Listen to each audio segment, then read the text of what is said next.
Um cordial boa noite a todos que nos acompanham neste webinário da Pastoral da UBRA. Eu sou o pastor Rafael Nerbas, sou pastor capelão da Universidade Luterana do Brasil, campus de Gravataí, e é um prazer estar com vocês nessa noite.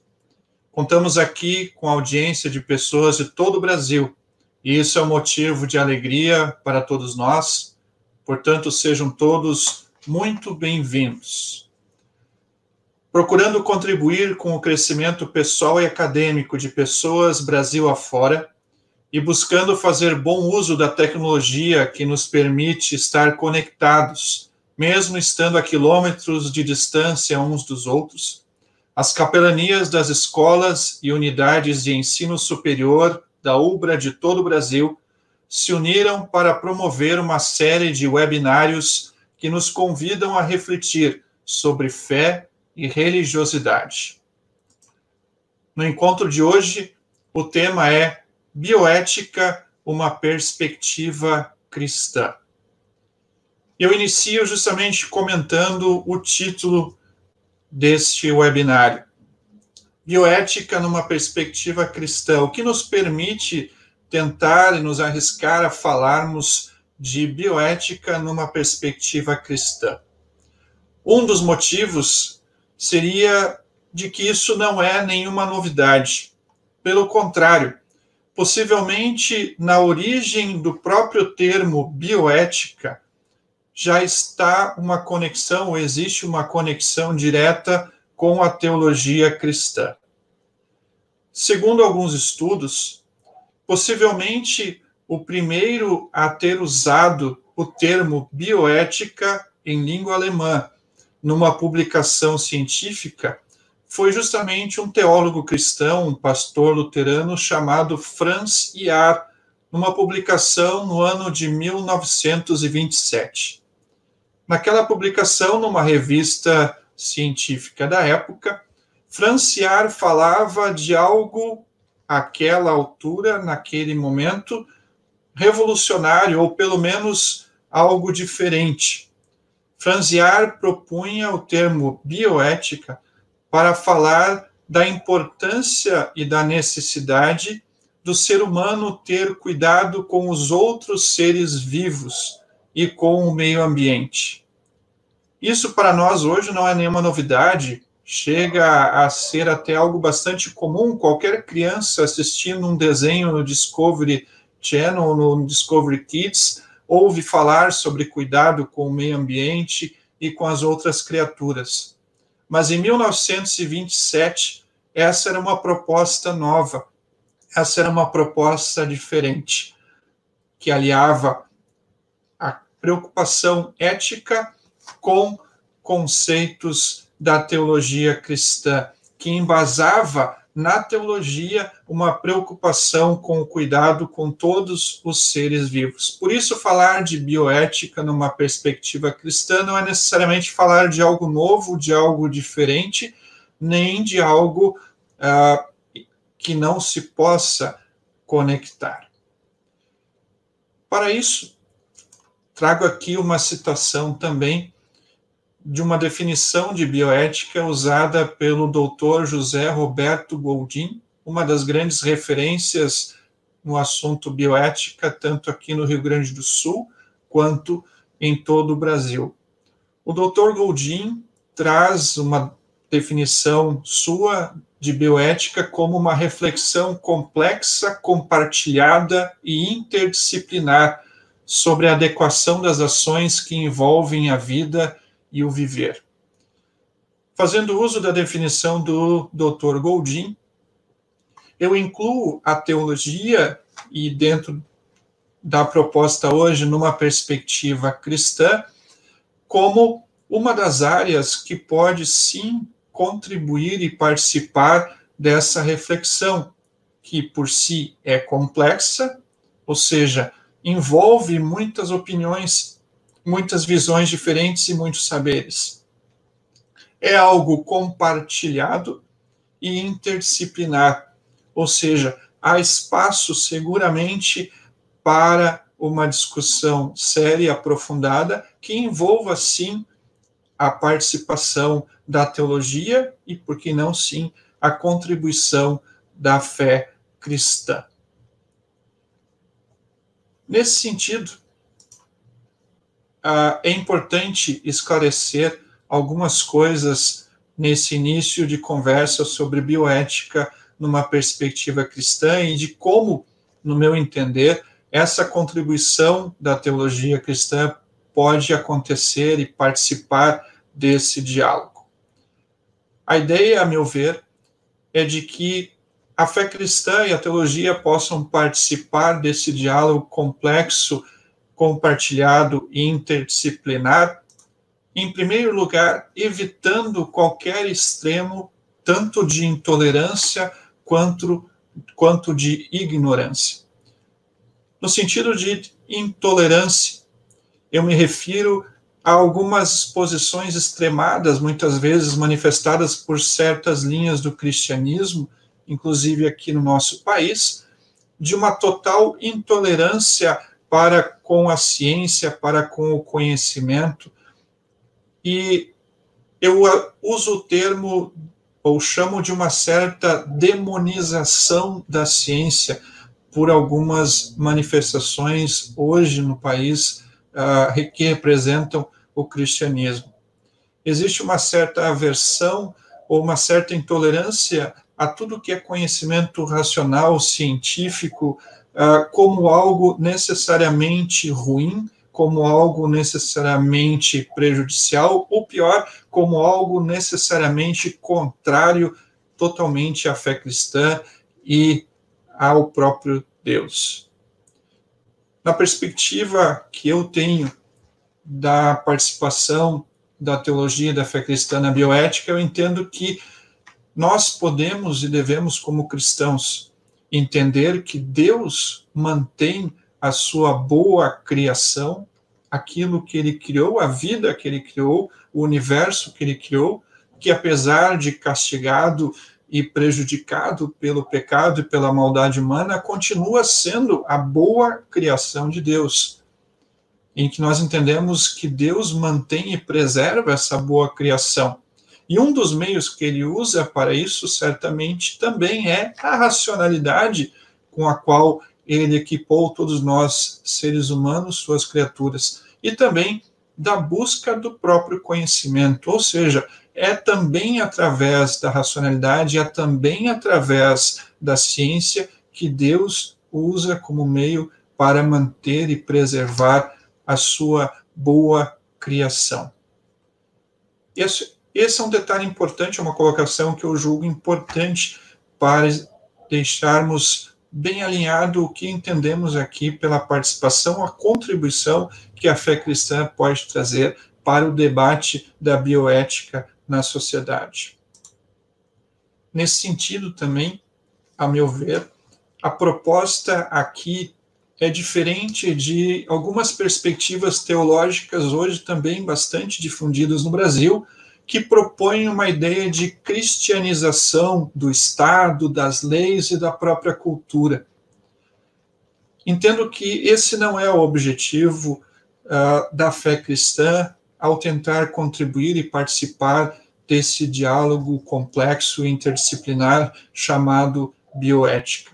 Não queremos cristianizar o Estado, a cultura, não queremos transformá-la por inteiro de forma imposta, e aí nesse sentido também aquilo que eu falei anteriormente dos extremos, tanto da intolerância quanto muitas vezes da ignorância, e de a fé cristã também tentar impor questões que não são o seu objeto principal. Mas, ao mesmo tempo, entendo que a fé cristã não deve se omitir de colaborar e de tentar contribuir, sim, entendo que ela pode, sim, colaborar e contribuir nas reflexões importantes para a nossa sociedade, dentre as quais, seguramente, a bioética é uma delas. Colocado isso, acho importante afirmar isso de início, para que fique bem clara a proposta desse webinário, a proposta da temática bioética, uma perspectiva cristã. Não queremos aqui cristianizar, transformar a cultura no sentido geral de uma cristianização do estado da cultura, não queremos uma postura de intolerância, nem de desrespeito em relação à ciência. Entendemos que Deus usa ela e a racionalidade humana para o bem da sua boa criação também. O simples fato de estarmos falando aqui usando recursos tecnológicos avançados nesse período de pandemia e em todos os momentos em que usamos uma rede social, a tecnologia, só isso aqui já é uma amostra do quanto Deus abençoa a sua boa criação, proporcionando, através do conhecimento, através da ciência, instrumentos maravilhosos que beneficiam o ser humano e a sociedade em geral. Dentro disso, o enfoque aqui, apesar de termo bioética ser um termo muito amplo, e também a partir daquilo que foi objeto mais direto de estudo por minha parte, que entendo possa contribuir mais para essa discussão, o foco desse webinário será mais voltado para as questões sobre bioética em termos de início da vida humana. Esse é o enfoque principal que nós queremos trabalhar nesse momento. Para isso, eu vou mostrar aqui para vocês e trabalhar 3 textos bíblicos, 3 trechos da Escritura Sagrada, na visão cristã, que fundamentam a posição tradicional cristã a favor da fecundação ou da fertilização, ou, em termos bíblicos, a chamada concepção, como o início da vida humana. Essa é a posição, em geral, tradicional, histórica, da maioria das igrejas cristãs, os pensadores cristãos, quando tratam de assuntos relativos ao início da vida humana. E eu quero trabalhar aqui 3 textos bíblicos que eu julgo importantes ou até fundamentais para justificar essa escolha ou defender essa visão, e a partir disso podemos conversar como isso pode sim contribuir dentro do debate complexo e interdisciplinar da bioética hoje.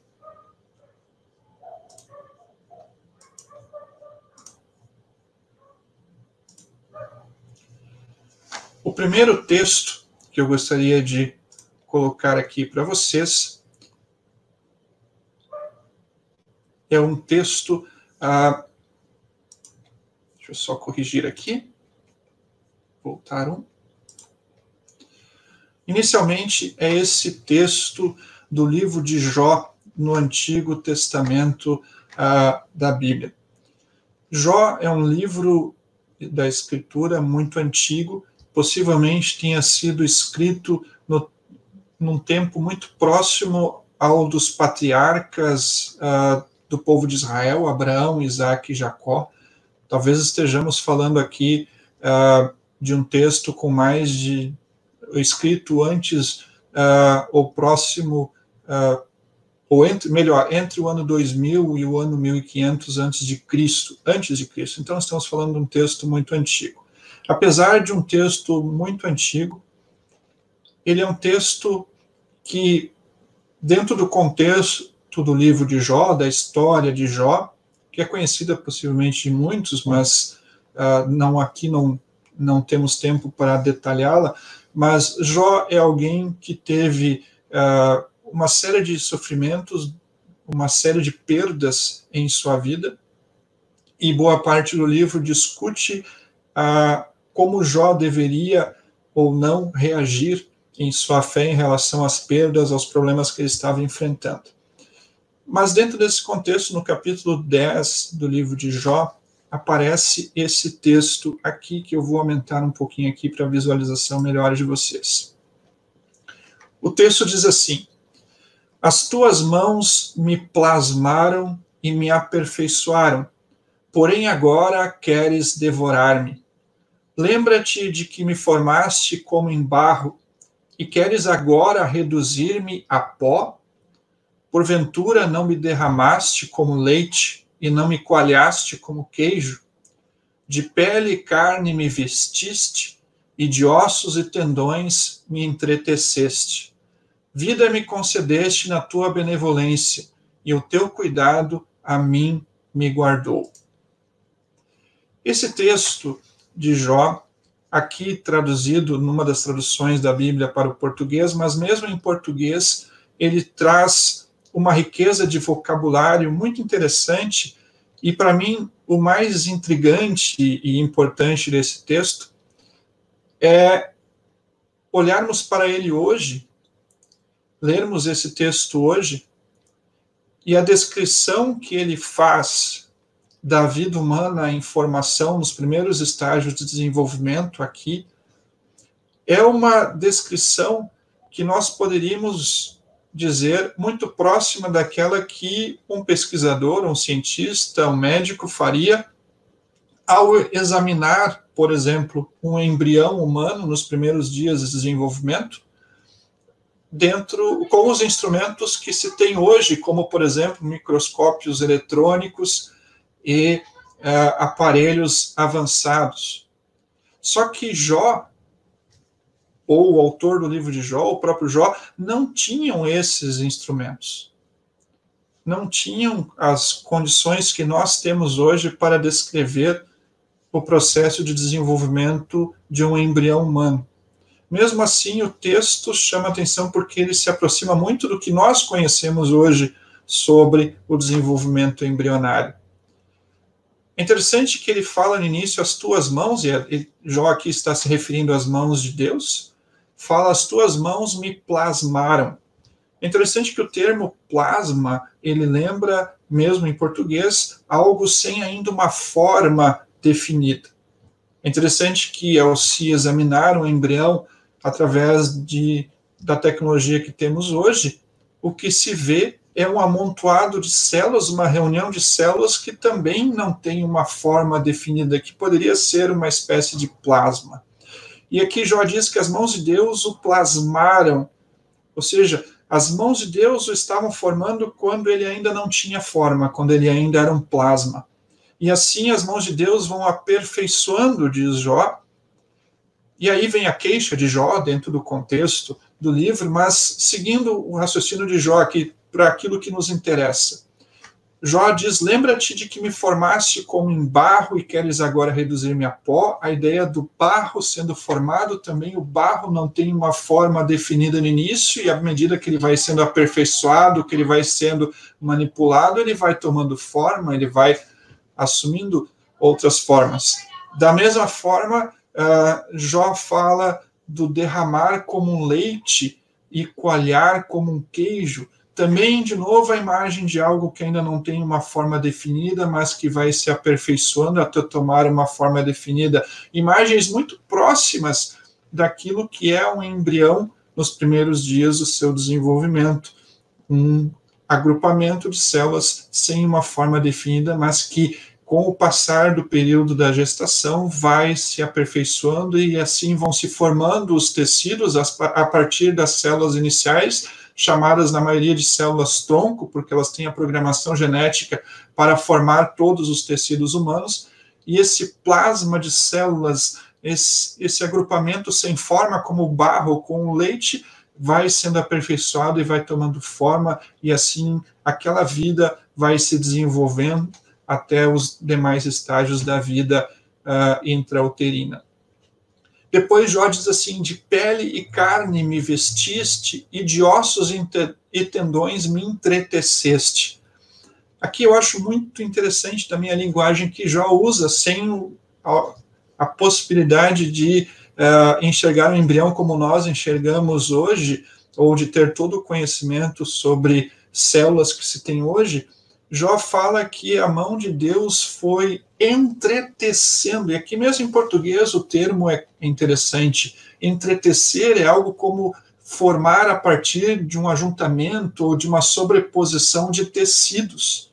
E aqui já é uma linguagem que lembra muito a questão de células-tronco, desenvolvimento embrionário, onde todos os tecidos humanos começam a ser formados, os mais de 100 tecidos que compõem o nosso organismo. Entre eles, pele, carne, ossos e tendões. Vão se entretecendo, vão se agrupando, vão se sobrepondo, vão se formando, e assim a vida humana em desenvolvimento vai se formando cada vez mais dentro do útero. E Jó atribui todo esse processo às mãos de Deus, não simplesmente a um processo natural, mas como obra de Deus. E no final desse texto, Jó diz: vida me concedeste na tua benevolência, e o teu cuidado a mim me guardou.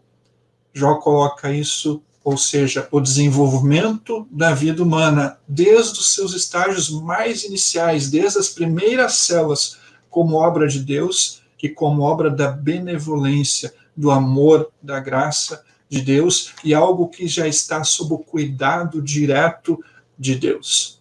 Certamente esse texto nos ajuda a encaminhar a reflexão de que, primeiro, de acordo com a Bíblia, que os cristãos, todos nós cristãos entendemos como revelação de Deus, coloca a vida desde as primeiras células, a vida humana desde os primeiros estágios de desenvolvimento, como obra de Deus e como algo que está sob o cuidado e sob a bênção de Deus.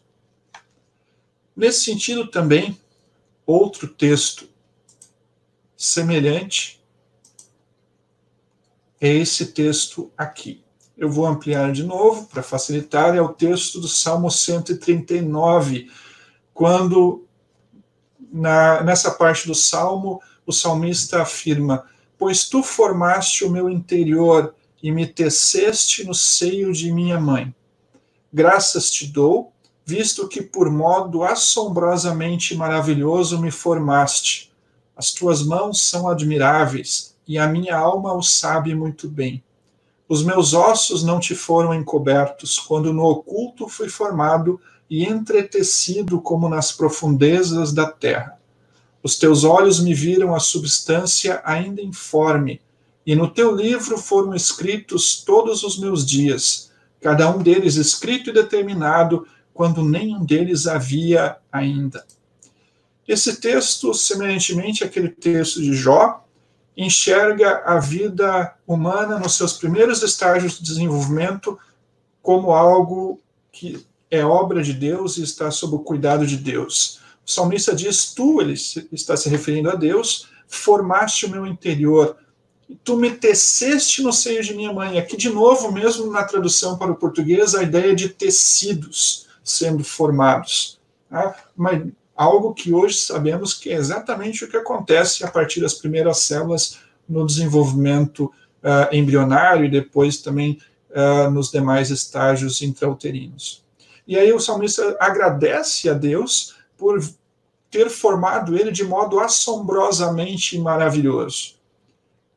Não se precisa partir do pressuposto de uma fé em Deus ou da fé cristã para se assombrar quando se estuda mais de perto o processo maravilhoso e impressionante de desenvolvimento embrionário humano e depois fetal. A velocidade com que o corpo humano se desenvolve a partir de uma única célula e em poucas semanas já tendo praticamente todos os órgãos formados e a sua estrutura básica já toda desenvolvida, é algo impressionante. Mas numa perspectiva cristã, olhando isso como obra de Deus, o salmista diz: isso é assombrosamente maravilhoso. A formação que Deus proporciona de uma nova vida dentro do processo inteiro, desde a concepção até a gestação. O salmista diz: as tuas obras são admiráveis e a minha alma sabe muito bem. E aí ele diz assim: os meus ossos não te foram encobertos, ou seja, Deus estava vendo o que estava acontecendo ali e agindo. Quando no oculto fui formado, e é interessante, né? um salmo aqui também, um texto muito antigo, escrito por algo que, na tecnologia da época, nos conhecimentos da época, era algo oculto.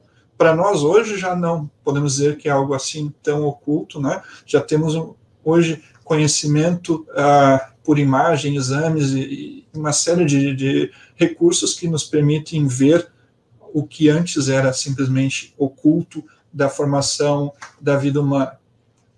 Mas aí ele diz de novo, usa o mesmo termo lá de Jó, entretecido, de novo a ideia de tecidos sendo formados a partir dos primeiros dias de vida.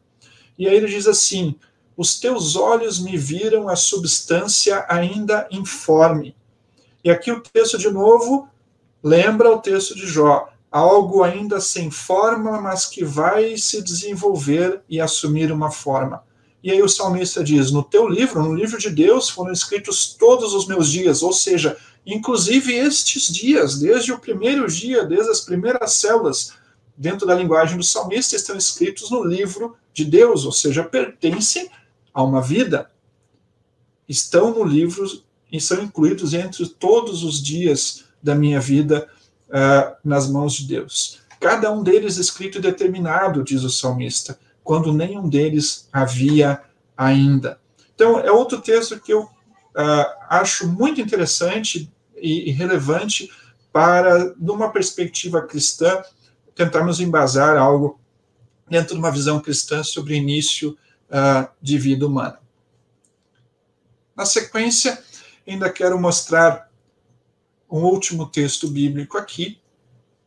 Vou ampliar ele de novo. Esse aqui é um texto do Novo Testamento. É um texto que menciona o momento em que Maria, mãe de Jesus, poucos dias depois de ter recebido a notícia pelo anjo Gabriel de que ela seria a mãe do Salvador, a mãe de Jesus, ela vai visitar a sua prima Isabel, que está grávida de João, que viria a ser mais tarde João Batista, o grande profeta que preparou o caminho para Jesus. No contexto ali, conforme o Evangelho de Lucas, no capítulo 1, Maria vai visitar Isabel poucos dias depois de ter recebido a visita do anjo. Dentro de uma visão teológica cristã, eu me arrisco a afirmar que podemos dizer ou defender a ideia de que a palavra de Deus está associada diretamente ao poder de Deus, inclusive o poder de criar coisas do nada. Foi assim com a própria criação da vida e do universo lá no início, no livro de Gênesis. A partir dessa perspectiva, podemos dizer que, normalmente na Escritura, quando Deus fala, anuncia algo, isso é imediato, isso acontece. Assim como quando Deus disse, haja luz e houve luz, lá no livro de Gênesis. Portanto, eu acho que há fundamentação teológica suficiente para entendermos que, a partir da visita do anjo, a partir do momento em que o anjo Gabriel anunciou que Maria ficaria grávida por um milagre do Espírito Santo, mesmo sendo virgem, que ali já estava iniciando todo o processo da concepção de Jesus, ou da fecundação de Jesus, num processo milagroso, conforme o entendimento da fé cristã a partir do livro de Lucas e dos Evangelhos. Então, se aconteceu poucos dias depois disso, e se a minha linha de raciocínio está correta nessa perspectiva teológica, poderíamos dizer que Jesus, dentro de Maria, era um embrião nos seus primeiros dias de desenvolvimento embrionário, algo muito semelhante à descrição que Jó e que o Salmo 139 fizeram há pouco, quando nós vimos. Pois aí o texto diz o seguinte: pois logo que me chegou aos ouvidos a voz da tua saudação, a criança estremeceu de alegria dentro de mim. Vamos entender então esse texto. Maria está chegando e Isabel vai e cumprimenta ela e diz isso para sua prima Maria.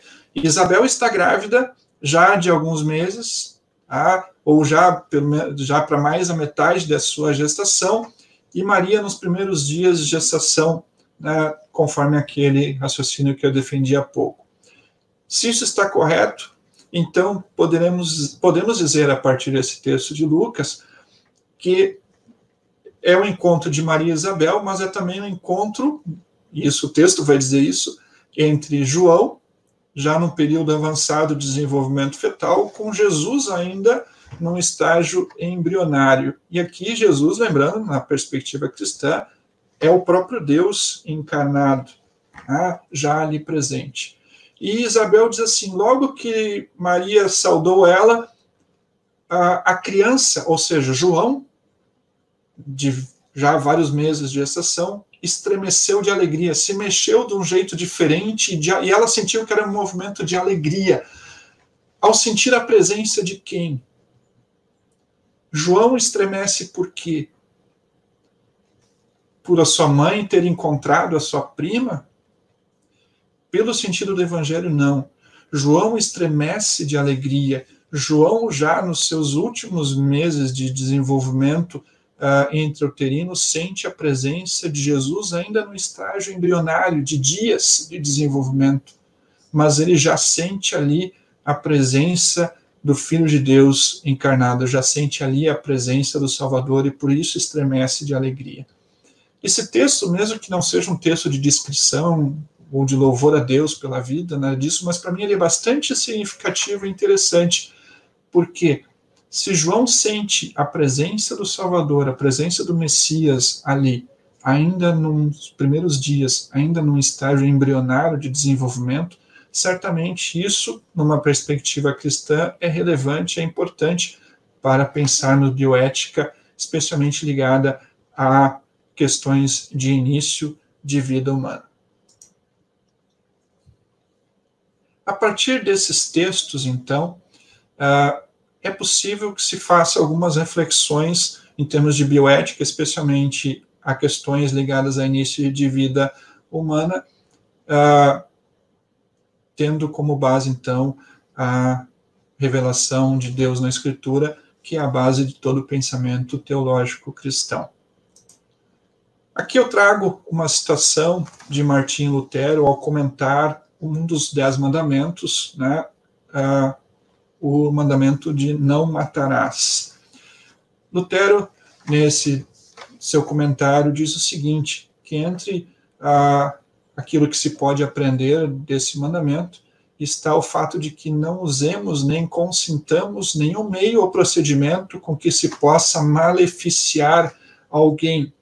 Ou seja, se temos a compreensão a partir do mandamento não matarás, de que como cristãos não podemos usar nem consentir com nenhum procedimento ou com algo que possa causar mal a alguém, e a partir daqueles textos bíblicos e de toda essa compreensão teológica cristã de que a vida aos olhos de Deus já é algo importantíssimo e já é obra de Deus e sob o cuidado de Deus desde a primeira célula, desde os primeiros dias de desenvolvimento, então ali já temos uma vida humana que está sob o cuidado daquilo que Deus prescreve no mandamento não matarás, e temos então o compromisso como cristãos de defender que se zele, que se proteja dentro da nossa perspectiva como cristãos a vida humana também nesses períodos iniciais de desenvolvimento, mesmo desenvolvimento ainda de poucas células dentro do embrião. Isso certamente faz com que a bioética, numa perspectiva cristã, traga considerações ou questionamentos éticos a respeito de questões como aborto e também a procedimentos, por exemplo, de reprodução humana assistida que lidem com manipulação ou especialmente com descarte de embriões, como, por exemplo, nas técnicas de fertilização in vitro, especialmente questões ligadas ao escaneamento genético e descarte de embriões ditos inviáveis, ao próprio procedimento de criopreservação ou de congelamento em nitrogênio líquido dos embriões que não são mais, ou não vão ser aproveitados de imediato pelos seus proprietários ou pelo casal envolvido, interessado no método. Que em si, de novo, voltando àquela ideia inicial da preocupação de que aqui não queremos demonizar nada, a ciência, nem sermos intolerantes e ignorantes. Obviamente que são procedimentos que buscam resolver problemas que causam sofrimento, decepção, angústia em casais, em pessoas. São procedimentos que buscam o bem dessas pessoas, mas que, numa visão, numa perspectiva cristã, os fins não podem justificar os meios, nesse caso, quando há descarte, quando há um tratamento não digno e que não preserve a vida daquela, mesmo que ela ainda esteja no estágio inicial de desenvolvimento embrionário. Mas, acima de tudo, e sem entrar aqui, porque o tempo não nos permite mais detalhadamente em questões como em implicações mais diretas, em questões como aborto, em discussões mais detalhadas, para mim, uma das grandes contribuições, se não a maior, que a perspectiva cristã pode trazer para os assuntos ligados à bioética, e aqui mais focados na questão de início da vida, são resumidas em 3 citações que eu vou trazer aqui de um autor cristão que eu gosto muito, chamado Euler Westphal. O Dr. Westphal, numa das suas obras, ele diz o seguinte: uma importante contribuição da Igreja cristã para a bioética é resgatar a dignidade da vida humana e da criação, pois elas são dádivas de Deus.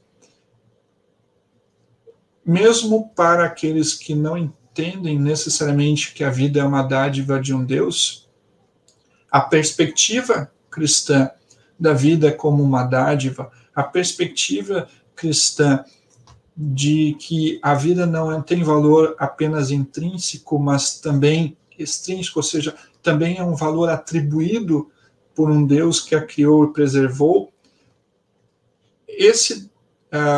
essa é certamente uma contribuição importante que a perspectiva cristã possa trazer e tentar recuperar dentro dos debates bioéticos, especialmente quando, muitas vezes, a vida humana é tratada muito tecnicamente, ou o que se está enxergando ali, basicamente, são apenas células, mas se perde a perspectiva de que aquilo de fato é uma vida em desenvolvimento, e que a vida, seja na perspectiva cristã, atribuindo a Deus, ou seja, numa perspectiva mesmo não cristã, a vida é uma dádiva, e por isso ela não pode ser desprezada, e não pode, e se tem ali mais do que simplesmente células, tem ali um ser humano que está passando por uma fase de desenvolvimento que todos nós que estamos vivos aqui hoje falando, passamos também.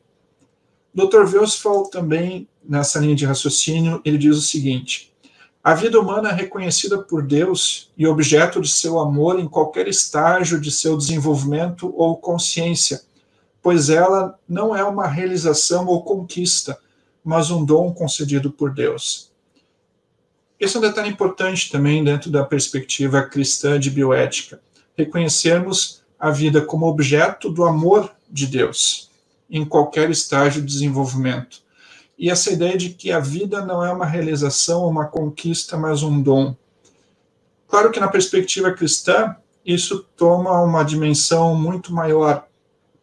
Mas mesmo num debate bioético, mesmo com pessoas que não têm o mesmo pressuposto cristão, a perspectiva cristã pode contribuir para resgatar essa ideia, especialmente de que a vida não é uma realização ou conquista. Dr. Westphal, em várias obras dele, trata ou critica a visão mecanicista, muitas vezes, que pode vir do pensamento científico. A ideia de que se está lidando ali, tanto na medicina quanto na engenharia genética, em outros aspectos, quase como na perspectiva, o exemplo é dele também, de um mecânico lidando com o automóvel, procurando qual é a peça que não está funcionando bem. E muitas vezes perdendo a visão muito mais ampla, holística, ampla da vida como algo complexo, interligado, de um ser humano que está ali, né? E não apenas de uma parte dele, ou não apenas de células, novamente, né? Tratando aqui mais do início da vida humana. Então, essa ideia. E isso também tem implicações em questionamentos que se pode fazer, até em termos de engenharia genética, até em termos de perspectivas que a reprodução humana assistida possa tomar no futuro, dentro do desenvolvimento que a genética pode trazer, e daqui a pouco ser possível encomendar um bebê da forma e do jeito que se quer, assim como se encomenda um carro novo que se queira comprar. E a ideia daquela vida que está se formando, não mais como algo assombrosamente maravilhoso, como dizia o Salmo, mas como algo já transformado mais para o lado do materialismo e do consumismo, ou como uma realização ou uma conquista de alguém, e não mais como algo precioso e sagrado. Nesse sentido, Dr. Westphal ainda diz: o amor de Deus atribui dignidade a toda a vida humana, mesmo quando ela ainda é só um embrião, feto, pode ser uma criança abandonada ou maltratada, um adulto marginalizado ou um idoso desprezado.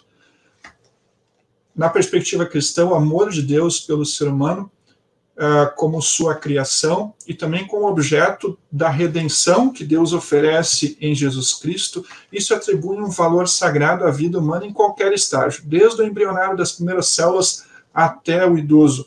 Isso traz implicações importantes para a bioética, lembrando o cuidado e a preservação, o respeito pela vida em qualquer um dos seus estágios. Nesse sentido, nesse período de pandemia que estamos vivendo, vidas são prioridade, né? Esse é um discurso cada vez mais necessário, e desde o início da pandemia e ainda hoje.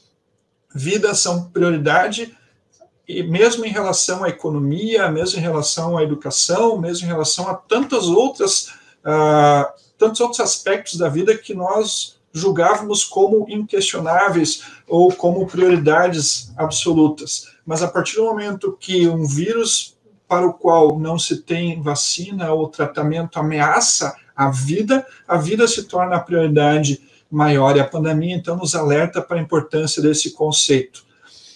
Quando tratamos de vida humana em qualquer estágio de desenvolvimento, isso não é novidade para a perspectiva cristã, porque para a perspectiva a vida não é só prioridade, mas ela é sagrada, por ser dom de Deus, por ser obra de Deus.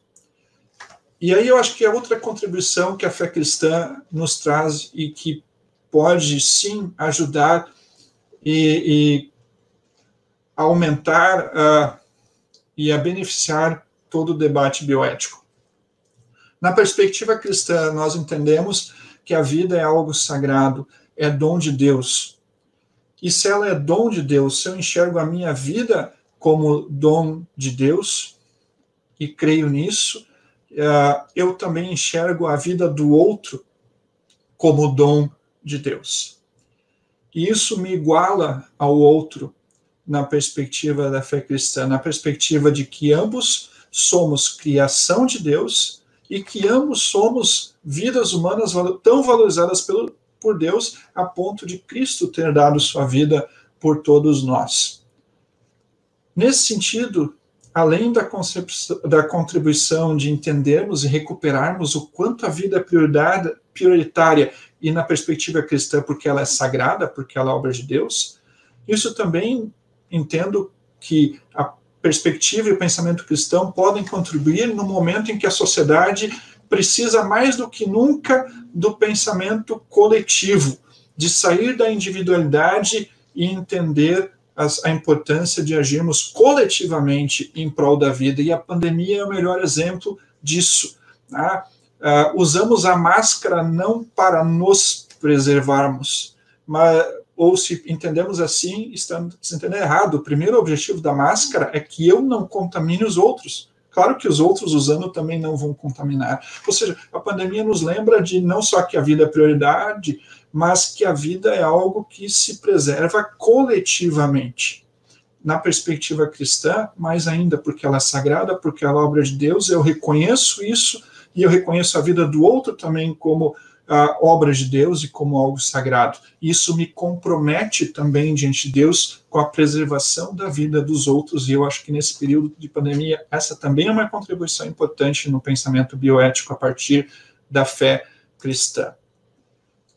Na perspectiva do não matarás, a fé cristã assume uma posição crítica em relação a tudo que ameaça a vida humana. Já falamos nisso. E se entendemos que a vida humana é obra de Deus desde os primeiros momentos, desde a primeira célula, certamente, então, temos uma visão crítica em relação a tudo que ameaça ou pode causar mal à vida humana, mesmo naqueles estágios iniciais de desenvolvimento. Mas algo que eu considero importantíssimo também de lembrar é que, na perspectiva do amor e da graça de Deus, a fé cristã também assume uma postura aberta ao diálogo e especialmente ao perdão.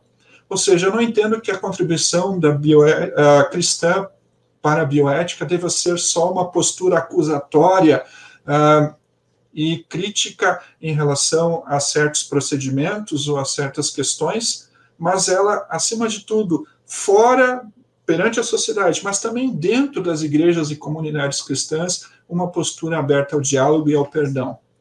Não adianta, como cristãos, apontarmos o dedo apenas condenando, por exemplo, o aborto, entendendo que o aborto é errado, se não abrimos espaços dentro das nossas próprias igrejas e comunidades para falarmos abertamente com nossos adolescentes e nossos jovens sobre questões ligadas à sexualidade, sobre questões ligadas ao desenvolvimento da vida humana e uma série de questões. Não adianta também apontarmos problemas ligados à fertilização in vitro ou outras questões e deixarmos dentro de nossas próprias igrejas e comunidades de nos informarmos e de conversarmos e de dialogarmos sobre questões ligadas, por exemplo, ou estendermos dentro de uma visão de amor e comunhão cristã a nossa compaixão e a nossa compreensão também com os casais que sofrem com a infertilidade, por exemplo. E assim uma série de outras situações.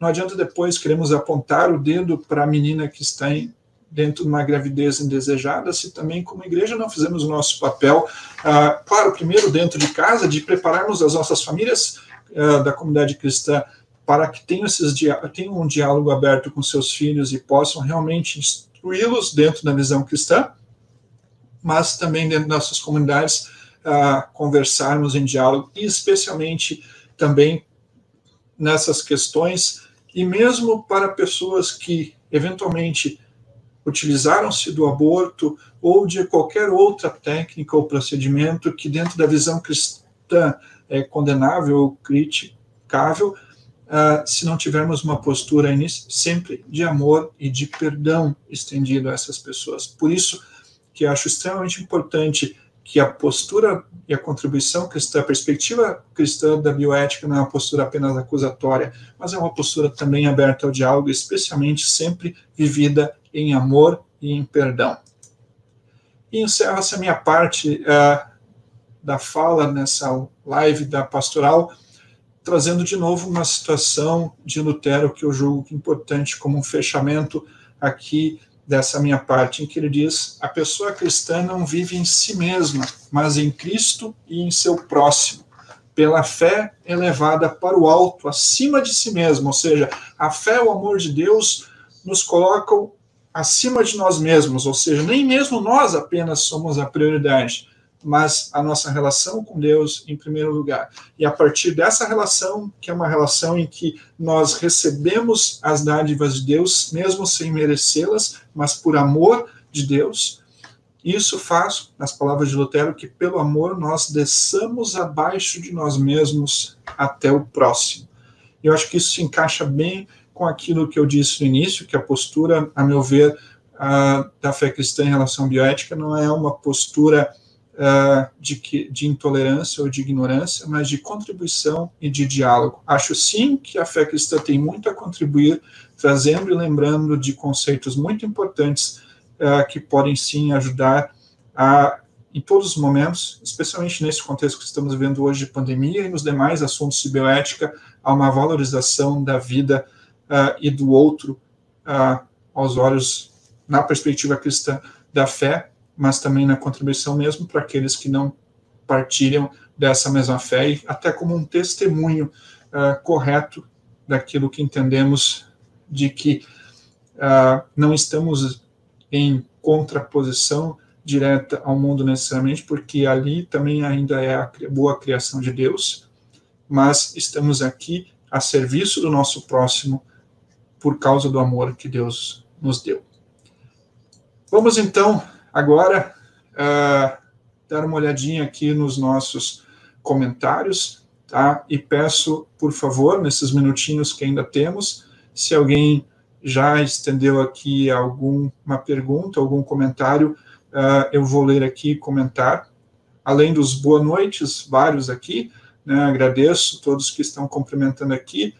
O Jonas diz, sem dúvida, a bioética cristã não pode ser concebida fora da compreensão teológica, antes dela deriva, sem dúvida nenhuma, Jonas, essa a ideia aqui, né, partimos não estamos aqui, não vamos nos atrever a dizer para a ciência o que é ciência, mas podemos contribuir com outros aspectos extremamente importantes a partir de uma perspectiva teológica. Novamente, vamos ver aqui. Pastor Max, capelão-geral da UVA, pergunta, Pastor Rafael, o que pode ser dito em casos em que a gravidez põe em risco a vida da mãe? Essa é uma pergunta ligada diretamente à questão do aborto, né? No Brasil, essa é uma das 3 razões que a lei brasileira permite que o aborto não seja considerado crime, né? Uma delas é justamente quando há um risco eminente de risco de vida da mãe, ou quando aquelas escolhas de Sofia em que não há espaço para salvar as 2 vidas. Entendo que, numa perspectiva cristã, qualquer aborto é, no mínimo, lamentável, né, se não condenável. Nesse caso aqui específico, né, entendo que não há opção, realmente não havendo outra opção, é uma decisão difícil, lamentável, obviamente, numa perspectiva cristã, pela vida que vai ser perdida, mas aqui é daquelas decisões éticas em que não se tem a melhor escolha, se tem a menos ruim ou a menos pior, e optar-se pela vida da mãe. Claro, aqui você, nesse caso específico, não está tomando a decisão de eliminar aquela vida porque se quer ou não se aceita, mas numa escolha de salvar uma outra vida que já, nesse caso aqui, tem já laços estabelecidos diretos, né, dentro de um casamento, esposo, outros filhos, em muitos casos. Então, pelo menos é assim que eu enxergo. Espero ter respondido a questão. Nosso capelão de Tumbiara pergunta sobre a ideia de que no início da vida intrauterina é um ser humano completo e não apenas algumas células. Pode vir a pergunta, quando inicia a vida? Então, tendo base aqueles textos bíblicos que eu trouxe, essa é a visão, tradicionalmente, a visão cristã, mas eu não trago aqui por ser tradicionalmente, mas porque eu concordo com ela a partir, especialmente dos textos bíblicos trabalhados. Se a vida é obra de Deus desde o momento do plasma, né, desde o momento das primeiras células, então a vida ou da própria concepção, como a Bíblia diz. Então, eu, pelo menos, entendo que a Bíblia nos dá fundamento para dizer que a vida é obra de Deus e, por isso, dom de Deus a ser preservado desde a primeira célula, né, que já tem ali toda a programação genética para a formação subsequente de toda aquela vida. Novamente, o capelão de Itumbiara, para alguns, é na concepção, para outros, quando o coração começa a bater, outros, quando o sistema nervoso está completo, ou até mesmo no momento do nascimento. Sim, existem hoje várias ideias diferentes, vários critérios diferentes usados por diferentes pessoas para entender o início da vida humana. A ideia da anidação também, quando o embrião fixa-se ou não na parede do útero, é também usada. Alguns argumentam que a vida, assim como, por exemplo, o critério legal de morte hoje no Brasil é a morte encefálica, ou seja, está ligada à atividade cerebral, que o critério legal para início de vida também deveria ser a formação do córtex cerebral e início de atividade cerebral. Existem vários critérios. Todos eles, a meu entender, são subjetivos em relação à primeira célula. Se a gente pensar não só teologicamente, mas até objetivamente, é ali na primeira célula que se tem algo realmente iniciando, algo novo, já se tem toda uma programação genética diferente dos pais, já se tem ali algo, uma nova célula que em poucas horas vai se dividir em duas, daqui a pouco em 4, em 8, em 16, 32, 64, 128, e em poucos dias já são ali mais de 500 células. Então, e se nós entendemos que isso é obra de Deus já no período das primeiras células, eu tenho convicção, dentro da minha visão, de que desde a primeira célula, desde a concepção, de fato, é obra de Deus e, portanto, numa perspectiva cristã, algo a ser preservado e cuidado. Ainda o capelão de Itumbiara, ao tratarmos esse tema da bioética, da vida, da gestação, os abortos, não podemos deixar de falar de perdão, amor e salvação. Ele está destacando que essa é uma fala. Acho que é fundamental isso, né?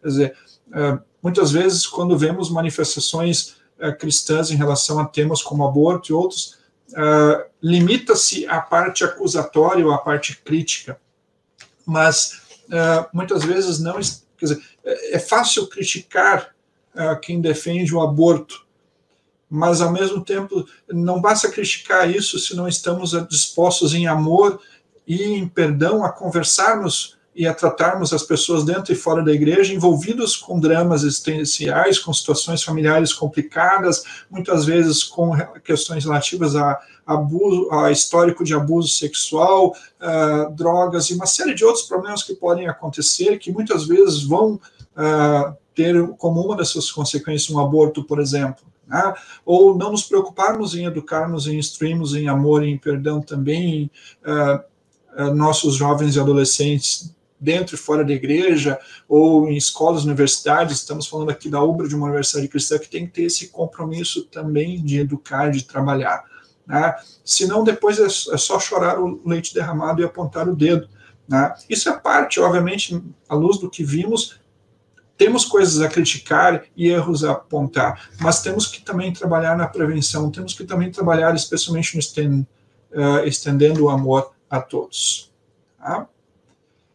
E ainda teríamos mais uma questão aqui em relação da anencefalia e tudo, mas talvez esse seria um assunto bastante complexo ainda para tratarmos hoje, e já estamos com o nosso tempo esgotado. Ainda também pastor Felipe Born ali na questão do mal menor, né? Realmente em muitas situações é isso. Bom, estamos no limite do tempo estabelecido aqui. Gostaria de agradecer muito a participação e a atenção de todos que nos acompanharam nessa live e fiquem atentos nas divulgações. Nos próximos dias teremos outras lives, outros webinários patrocinados aqui, promovidos pela UBRA e a Pastoral da Universidade Luterana do Brasil. Muito obrigado pela oportunidade, pela atenção de vocês.